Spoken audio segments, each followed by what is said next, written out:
Actuellement, on voit beaucoup de films italiens avec des comédiens français. Dominique Sanda dans Les Flussi Contini, Jean Sorel dans Les Adolescentes.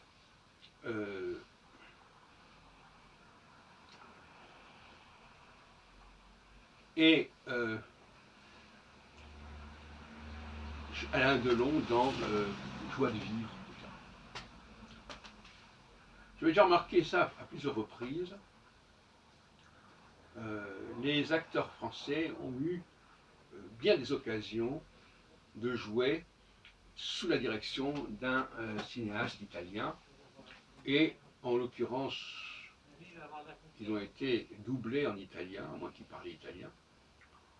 On se souvient de Philippe Noiret, par exemple. Il y en a d'autres qui ne viennent pas à l'esprit, mais il y a tout un dossier sur le recrutement des comédiens français par le cinéma italien. Qu'est-ce que ça signifie?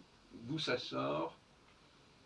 Apparemment, il y aurait une carence des comédiens en Italie, qui ferait importer des comédiens français. Et inversement, il y aurait une carence des cinéastes français, qui ferait que ces comédiens iraient jouer en Italie. On a aussi un autre cas, c'est évidemment le cas des comédiens italiens jouant en anglais. À une époque, il y avait beaucoup de films spaghetti, si on veut, mais qui étaient doublés en anglais. Je pense à un certain Gemma. Bon. Mais enfin, de toute façon, voilà un certain nombre de questions qui se posent. Les comédiens qui ne jouent pas dans leur propre langue.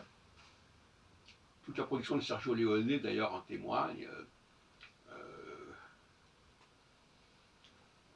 Donc il y avait un moment donné où le cinéma italien avait un impact sur la France, et où le cinéma américain avait un impact sur l'Italie. Ce sont des pistes de recherche pour les historiens du cinéma.